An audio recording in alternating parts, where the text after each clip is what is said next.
please welcome our first guest, the brilliant Edward Marks, former CIO over at Cleveland Clinic. Edward, great to have you here today. Many thanks for joining us. Ben, thank you for having me. I'm really excited to share with my colleagues and friends. Yeah, we're excited to hear from you. Listen, great to have you with us. It's a great way to kick things off here at the summit. This topic is so critical to everything we are doing. Before I hand over to you to maybe walk us through those thoughts and talk us through some of the ideas, maybe we can just take a quick look at those poll results that we just asked our audience about. So, first poll we asked was about where do you rank on the business tech alignment scale? So, as we can see there, most people seem to be falling into this kind of 3 to 4 to 5 sort of bracket. Not too many in the lowest, not many ranking themselves as completely mature, so still work to be done. But certainly 3 and 4 there seem to be the big numbers. And maybe we can take a quick look at the second one, the business counterpart, see if we can get some thoughts on where the business thinks you are. It's a similar picture. I think some of the business are maybe both more pessimistic and more optimistic on that scale, but most people falling in those middle brackets. What do those results say to you, Edward? Yeah, I'm not surprised. I think we've done a lot in the last few years to really move up that scale, because I think in the past, right, IT and tech was sort of thought of as a laggard, but I think because of all the peers here, we've really moved the needle quite a bit. So I'm not surprised where we ended up, sort of that 3, 4 into the 5 range in terms of how we feel about ourselves. But yeah, you can see how we lag a little bit in terms of how our partners view us, which might be the most important indicator. But here's the good news, Ben. What I plan to cover in 15 minutes is really 6, I guess this is 6 key items that will help us move that needle, maybe 1 or 2 points. But even 1 point would be, a 20% improvement. So hopefully there's one of these 6 things that will help someone out there, because I know all 6 have helped me. Yeah, great. Fascinated to hear what those might be, Edward. Folks, if you do have any questions as Edward is running through those, please do let us know. We'd love to hear from you. Just drop Lucy a message in the chat. Let her know you've got something to say, and we'll bring you up here as soon as it is practical to do so. Edward, we get your slides up here. There they are. You can see them on the back wall. I'll hand over to you at this juncture, but I'll be back with some questions towards the end of the session. All right. Thanks again, Ben. Really appreciate it. And yeah, what an honor it is to be with all my peers, because I'm looking forward to learning from all of you as well. In fact, all 6 things that I plan to share today, nothing I made up. It's what I've learned from all of you and other people along the journey. But hopefully, for some of you, it might be some new things to consider. For others, it might just be a reminder, oh, maybe I need to double down on that. So with that, we'll go ahead and begin. So the first thing is just sort of set a foundation for what is digitally enabled business transformation. There's no perfect answer. We all know this, but what's important is that your organization agrees on that definition. Otherwise, you'll never reach it, right? You'll have a plan in your mind, but it won't be aligned with the business. So it's just important to have this discussion. So these are sort of 3 generic things. You can read the slides. I will not read the slides for you. Plus, I really want to get to the 6 things. So you can see the big 3 headings there. I don't think anyone would particularly argue with those, but it comes down to the bottom line, which is survival of the digitalist. I don't know what it's like in your particular vertical. For me in healthcare, it's super, super competitive. And if we are not leading in digital transformation with our partners, then we could find ourselves behind some of the new entrants into our marketplace. I'm sure all of us have some new competitors that have come in. So with that, I really want to talk about how we align with the business, because as you saw from the poll numbers, we're not all there yet. There's probably 1 or 2 of us that are, really there, but I know I've never been all the way where I wanted to be, or the business wanted me to be in terms of technology. So it reminds me about the Choluteca Bridge, which is in Honduras. So Honduras, where it lays in terms of the geography, is particularly susceptible to hurricanes. And in 1998, the worst of the hurricanes came through. It was Hurricane Mitch. It destroyed 150 bridges. And bridges are the lifelines, right? It gets people from one place to another. And especially in sort of an undeveloped country, the bridges are super, super important to get right. And unfortunately, worse than that, Hurricane Mitch killed a lot of people. and displaced many, many more. And so the government thought the best solution would be to form a superstructure. And that's what you see right there. That's Choluteca Bridge. It was made to withstand any hurricane. So future hurricanes, it would remain standing. So Hurricane Mitch comes along. And what happens? The good news is that the bridge stands. The bad news is the river moves. And so this is what often happens, right? We create these great plans for digital enablement, but we're not agile, or we're not like completely in sync with the business, and something happens, something new happens in our environment. There's a new entrant, or there's a generative AI, and suddenly we have this fixed strategy and we've lost the alignment with the business. So I always remember this. It's a great visual to always remain aligned. So how do we do that? There's going to be 6 areas that I've been referencing. So let's jump right in. I'll try to give you one example per area, but you'll figure out what's best for you. Okay, so we'll go ahead and bring that up, embedded in the business. So this is really simple. And if those of you who operate Agile already know how to do this, but you should have a business associate in every business. And I'm not just talking about an analyst level, to the extent possible. And again, it's going to depend on the scale of your business. So for some, it might be a manager, for some, a director, for some, maybe a VP. But that person should be considered part of the C-suite or the executive team of that particular division. So for me, let's just pick on Cleveland Clinic. We had 20 some institutes. So institutes would be akin to a division that you might have in another industry. And each of these divisions had their own leadership structure. I had an IT person in there, and the instructions I gave them is that no one should ever be able to tell the difference between who is IT and who's in the business. They should be one with the business, represent the business, but make sure we have that alignment. So that's something everyone should do at some particular level. So the next one is cross-pollination. So there's many ways of doing this. Again, I told you I would give you one example. So this doesn't sound like much, but it's the cumulative effect. Every year, everyone spent 1 day full-time in the business. Now, you could do it more. For my leaders, I did it once a month. For every other person, once per year. And so they could volunteer anywhere. It took a lot of coordination because I had a couple thousand individuals in IT, but we did it. And I'll give you one story. I could give you so many stories of how powerful this is, but perhaps this is the most powerful.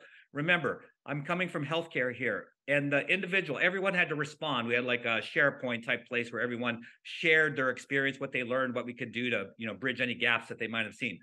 And this person said, Mr. Marks, I have been an employee here for 25 years. Remember, this is a hospital health system.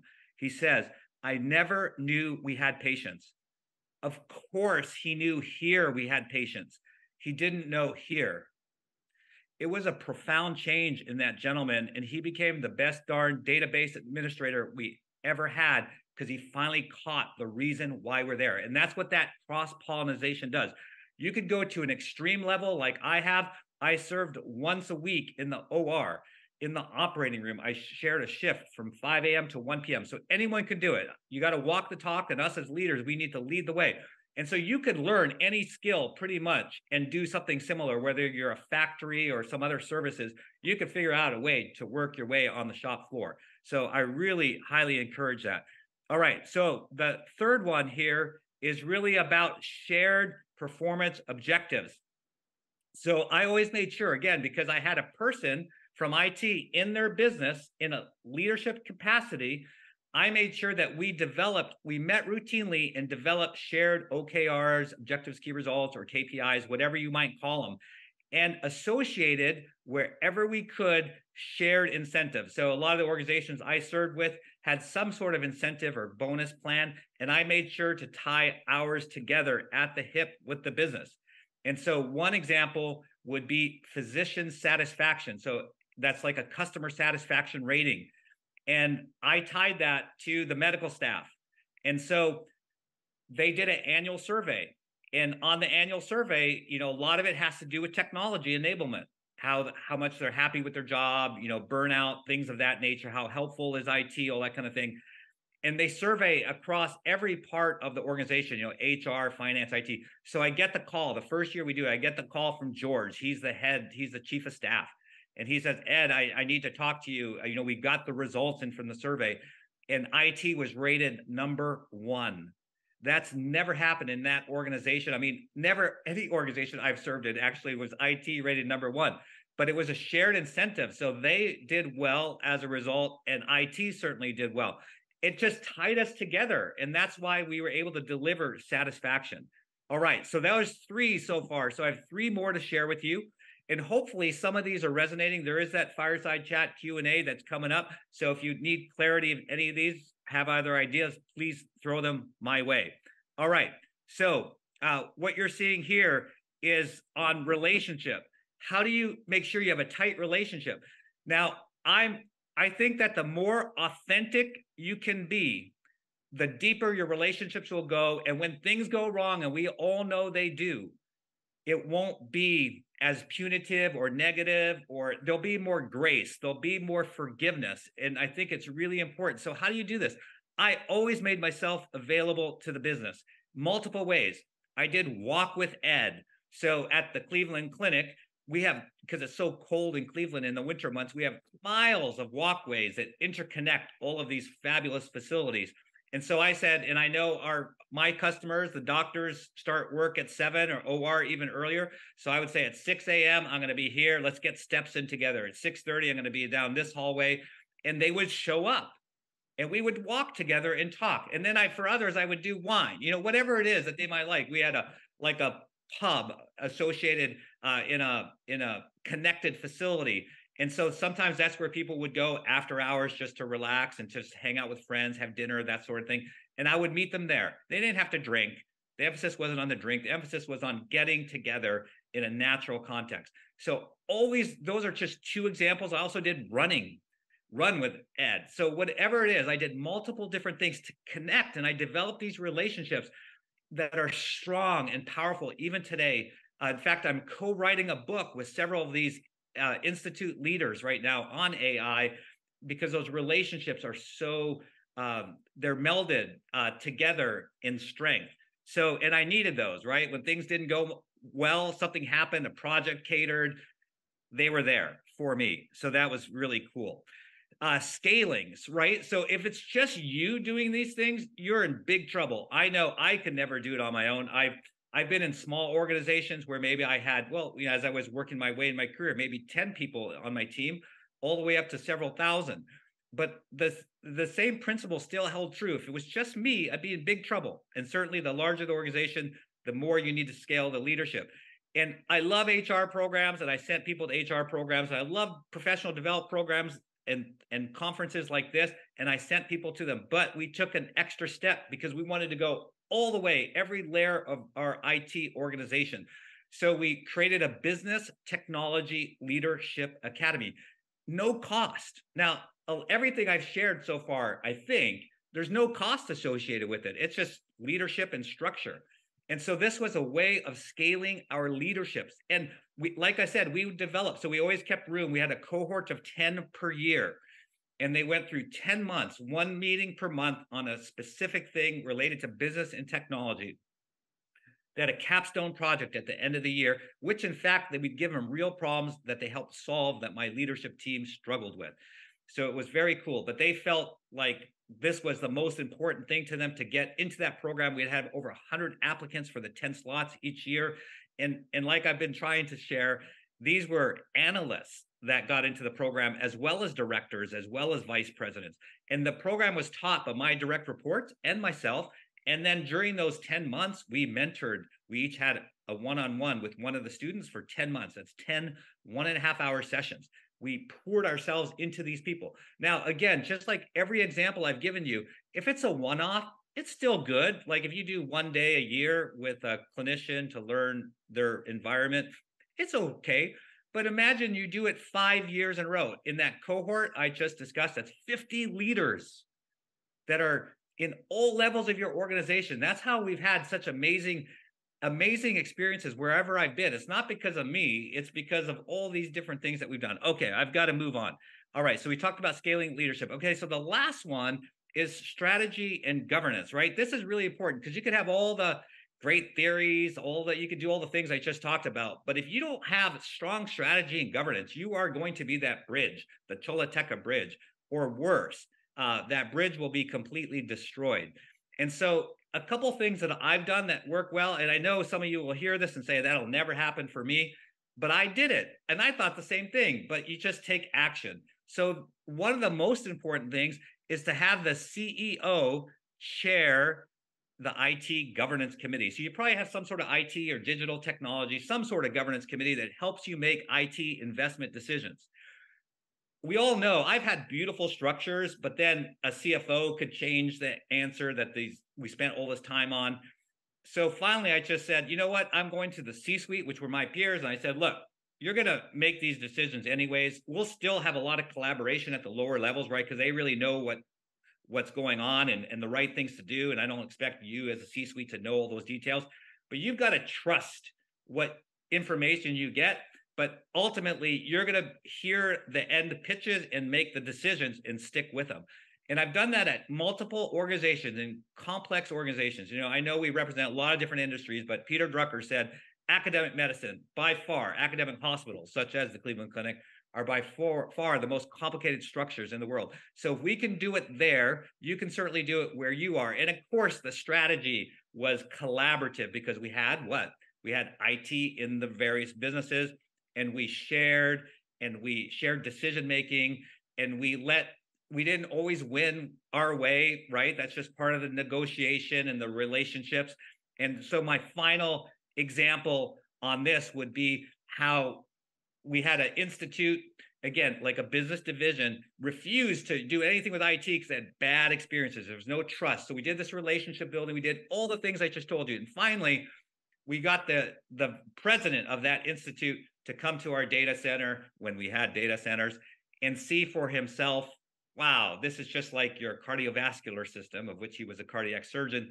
And so it clicked, and eventually he opened up and we were able to do the right thing for the organization, put all that into IT.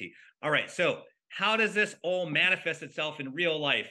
So I'm going to tell you a quick story, like in the 60-second story on how this all works. So one of my outside pursuits is as an athlete for Team USA. So in order to qualify for world championships, you have to go to the national championships each year, which I did. This was 2018. Now, at the same time, my businesses, we were in charge of digital. And so all those tools you see there, those are just the regular tools my teams were responsible for, working with our clinicians to make sure that all these tools were available for people that are sick. Of course, I'm not sick because I get these executive physicals and I'm on Team USA. And so these will never apply to me, but it's great that we can help a lot of patients around the world with these things. All right, so what happens? I cross over during the race at the national championships, and lo and behold, I have what's called a widowmaker. I don't have time to go into details how I kept running and why I kept running, but not really knowing and being completely ignorant and partially just prideful, but I kept going. And I finished the race, and I immediately checked in to the tent, to the medical tent that they had there. They raced me to the race hospital, and there's all sorts of technology that was going on that when I was at the hospital, pulled in at the hospital in the ambulance, the cardiac team was there, and they had already shared via the cloud all the images that came from those devices, because I have those devices, all those devices. So they knew ahead of time, they were ready for me. They had already consulted with leading world clinicians in the 10-minute ambulance drive. And so when I went in, it was a quick fix, and I was completely healthy. It was a great medical team, and so much more to unpack in that story. But I just want to stick with the main point. And that's my wife who came and helped take care of me. She's a doctor herself.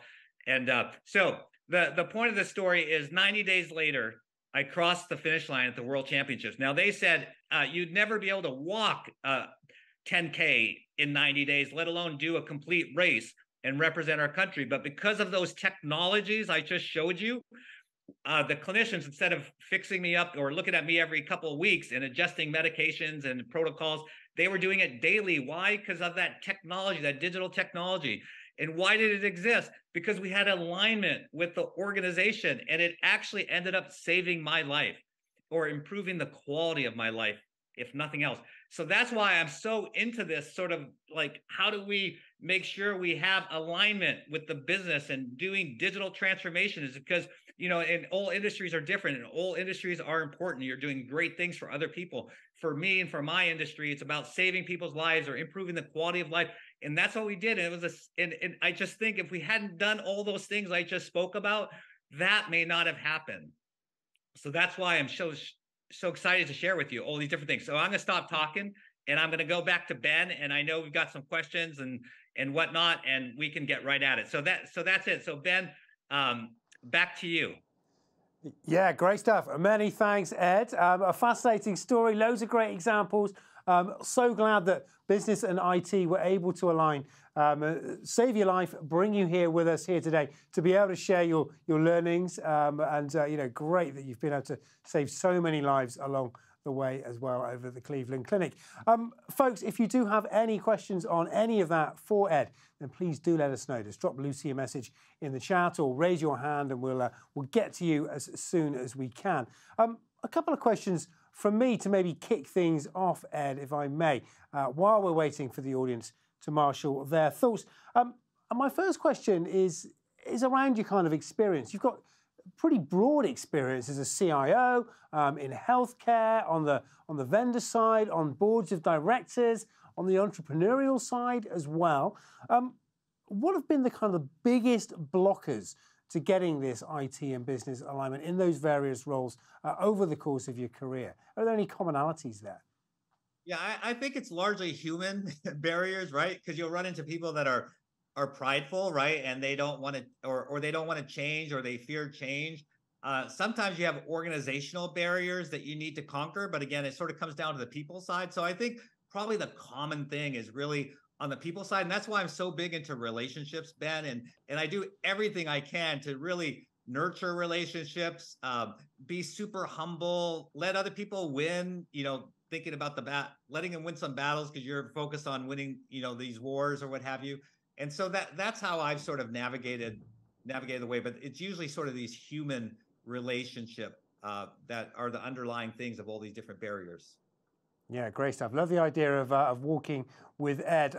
Perhaps the idea of running with Ed is filling me with a little bit of fear, given that we have an international athlete amongst our midst. What do you do about leaders who maybe don't want to come with you on that journey, or perhaps are fearful of collaboration? They have their own agendas. How do you kind of win them round or influence them in order to bring them with you on that journey? Yeah, so I use a couple of techniques. Some I've mentioned, but one is to look for the influentials. So a lot of times we focus on the leaders, which is appropriate, but you're getting a lot of resistance, right? It's taking a lot of energy. And so what I do is look for the influentials. So in one business case, the president, she was very difficult for me to work with IT, and we couldn't really get her to see, what we were trying to do or understand, and she was very adamant against the direction we were headed. So we identified the influentials in her organization and then developed the relationships with them, won their trust, and they're the ones that ended up sort of nudging her forward. So that's one way, is really looking at who are the influentials. And then of course the private meetings. Sometimes, right, that's why you got to know your audience and know the people that you work with. Sometimes in a public setting, and I mean like a committee or a meeting, that person doesn't want to acquiesce or say, oh, you're right, or yeah, we should do this, or because maybe they have to protect, or they think they're protecting some sort of interest of the business, and what will people think if they partner or whatever. So having private meetings, and that's what we did in the one I alluded to at the data center, where we had a president come in, and it was him literally seeing that, wow, it is a safe environment, and we have all these protocols, and it's much better than the quasi data center where he housed his own sort of IT. That was, and had private conversations. That was a special moment. So look for the influentials, and also have private meetings and just lay it all out. Yeah, I think you touched upon one of these ideas, the idea that a lot of this can be done without heavy investment.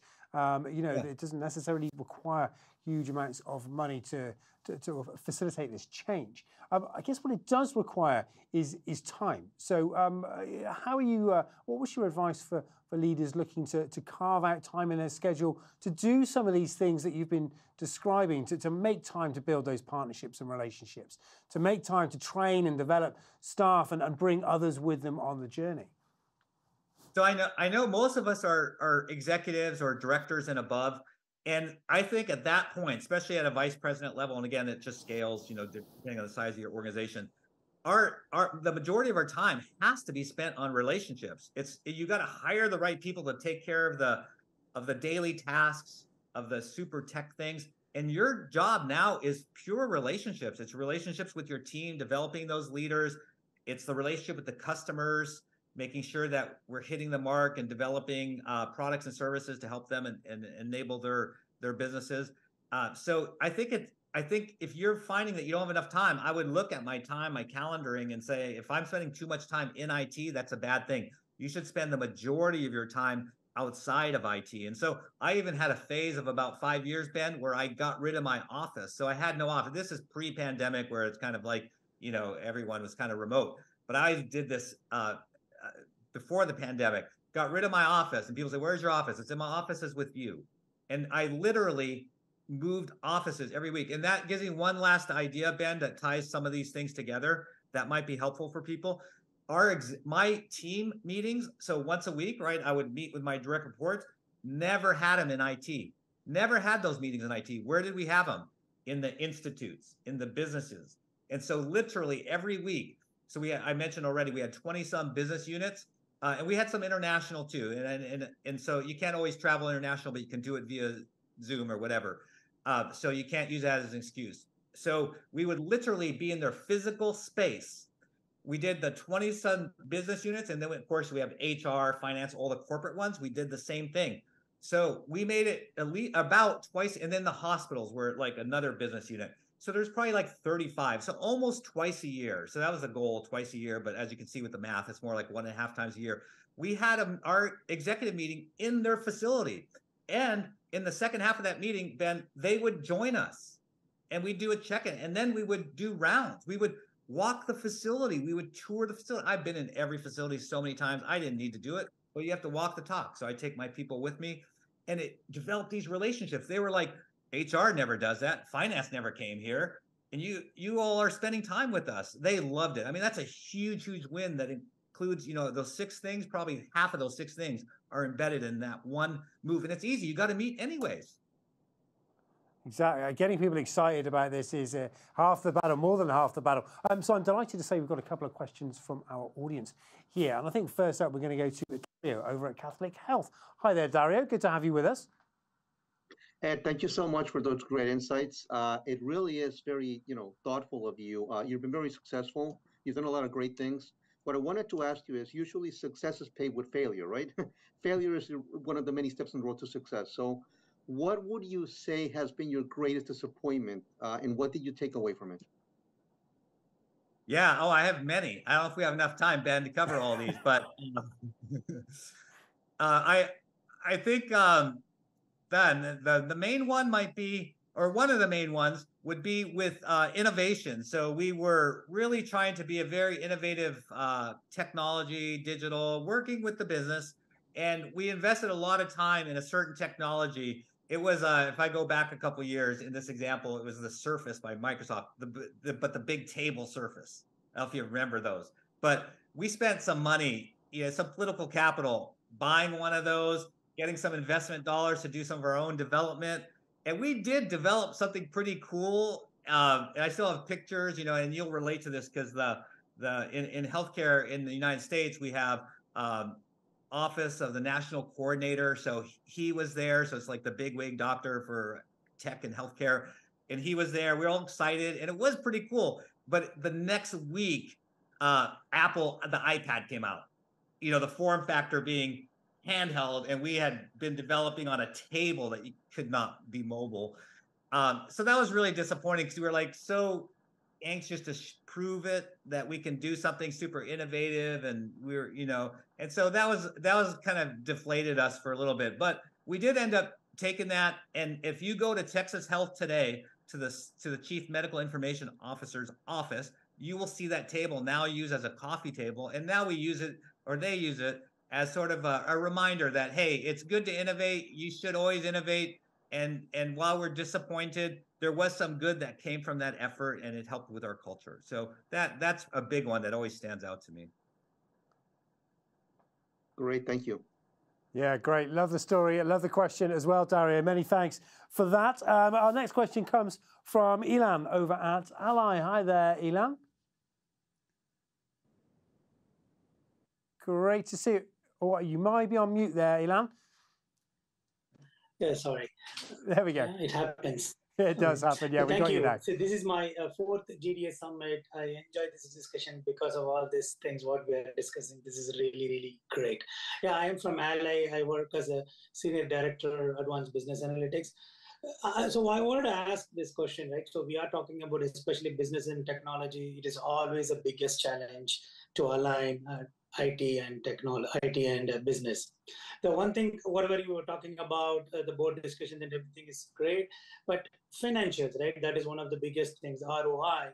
Whenever you talk about technology, it's not an immediate return. It's going to take a long time to get our ROI. But how do you convince your board or your senior directors, especially your executive team, making sure, okay, this ROI, okay, we are going to get it like 3 years, 5 years, but we have to invest now. I've seen a lot of companies invested, they are getting benefit. But and also at the side, I know some of the companies would have invested, they did not do it. Now we are struggling. But how do you manage that? Yes, always great questions. And certainly I've struggled with the same thing. I think what really helped me, and you reminded me, I owe someone this graph. I have it somewhere in my files.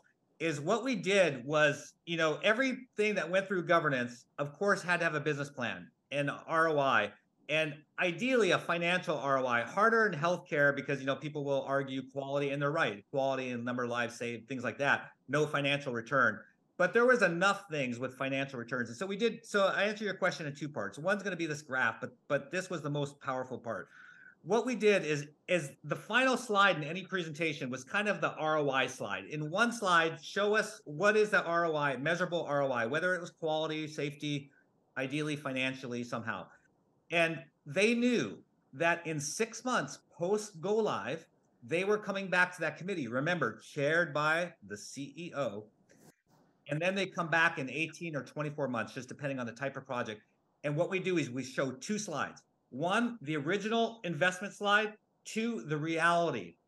That put the onus on the business to deliver. Now, of course, we helped them. We were their partner. And of course, there's some tech projects, but I'll tell you how we did that. But that alone, that one move would save us about 80% of our time because we had less people ask for money, ask for projects, because they knew they're going to be held accountable and that we were transparent. And the CFO was in the same meetings, of course, as part of the C-suite. And he had one of the analysts there, and they would decrement their budget in the out years. Like if someone said, oh, we're going to save 10 FTE, they said, okay, what quarter? And then they would literally make ledger marks in that. So that took care of a lot. But the other important thing was this graph I'm referring to. So people would say, hey, we're saving $1 million. Another person would say 2 million, another 3 million. That sort of thing, right? But the money, the investment in the tech came out of IT, and then our IT budget would go up, and people say, "Oh my gosh, look at IT! It's 25% more than it was 2 years ago. What's the deal?" And of course, IT, right? We don't have any necessarily ROI. So in this graph, what I kept track of, right, was what other people said, what it accrued to the business. So in the graph, there's 3 lines. One was the IT investment. And the second line was the ROI, and it was a proven ROI, right? Because they came back 6 months later and 18 months later, a proven ROI. And so I was able to show, look, while our budget has increased 25%, we brought in, $100 million to the organization. So that slide, a one slider, really spoke volumes whenever I had a detractor. But here, and Ben, sorry to go long, but one last thing. What I did on I tried to avoid ever having a pure tech investment slide or project. So for instance, when we needed to do a major upgrade of a network, I attributed a portion of that to all the projects that were getting approved. Yeah. So almost like taxation. And that way it was built into all these other projects, and I didn't have a discrete IT line. I did that for a couple of years, pros and cons, but it worked for a couple of years, and I was glad to have run with it. So some ideas. Yeah, great stuff. Great. Thank you. Thank you. Really appreciate it. Yeah, many thanks, Ed. Really appreciate it. Some great examples. Thank you so much for the question, Elan. Great to see you up here this morning. And Ed, perhaps we can, I mean, if you'd be so kind, if you can share the slide with us, you know, we can get that out to people, and it'd be a great example of that in action. That is all we have time for, I'm afraid, Ed. It's been a great way to kick things off here on day one. Many thanks for sharing your ideas, and you know, great to see so much passion and energy. Many thanks for coming up here today. Yeah, thank you. And best of luck to everyone. I'm available to connect with anyone. Wonderful stuff. That's what this summit is all about. Ed, many thanks to you. Fantastic stuff.